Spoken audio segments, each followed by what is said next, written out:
in the fact that she has decided to have a husband there permanently. But the fact that we have seen how rogue MCAs have made the works of governors, probably that is what the Senate should be addressing. I think that is what the Senate should be addressing, the county assemblies. That is the main issue. Because I can tell you, they've got an opportunity to legitimize their rogueness in the Meru governor. And I think she's given them enough ground to do that. Because you listen to the governor and there's some conviction that whatever she's doing is actually the right thing to be done. But it is not in the interest of the rogue MCAs who probably spent a lot of money in the campaigns and they're looking at how do we recoup that money.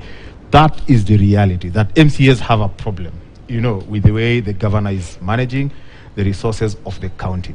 And that does not exonerate the governor from giving them a soft underbelly to target, you know. Because what happens is, the moment you get into the public service life, elective positions, your good intentions are only as good as they are perceived. So having the husband, the first gentleman, and he looks good in all those, I mean, he looks better than most of the first ladies when they stand next to their governors.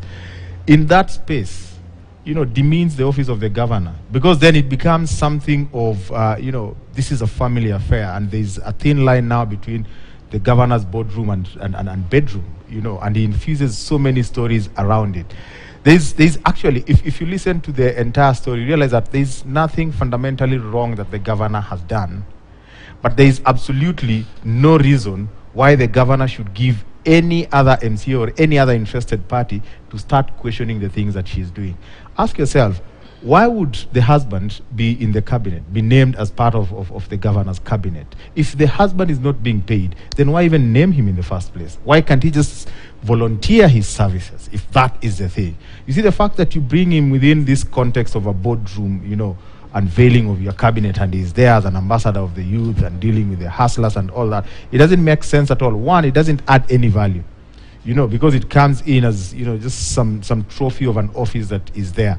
And then number two, if you're not paying him, what is the guarantee that he doesn't get all the allowances that come with that office? It might be a question that is beyond the MCS to deal with, because this is a family affair. But I think it is upon the governor or even the elders in Meru, the Njuri Ncheke, to talk to these two and tell them there is public life and there is your private life. And if your private life is interfering with your standing in the public life and your discharge of duty, then deal with the private life. There is no reason why we should have the governor address very serious issues in the company of the husband. And there is even no reason why the husband should also be given an opportunity to also address the media about the issues that are bedeviling the Meru County government. But don't you think, Raphael, that we may actually be missing the point? Yes, it looks very dramatic and interesting to have this discussion about the governor and her husband, but we may be missing the point that the issue that the governor is trying to explain, that this has nothing to do with my family, it is what they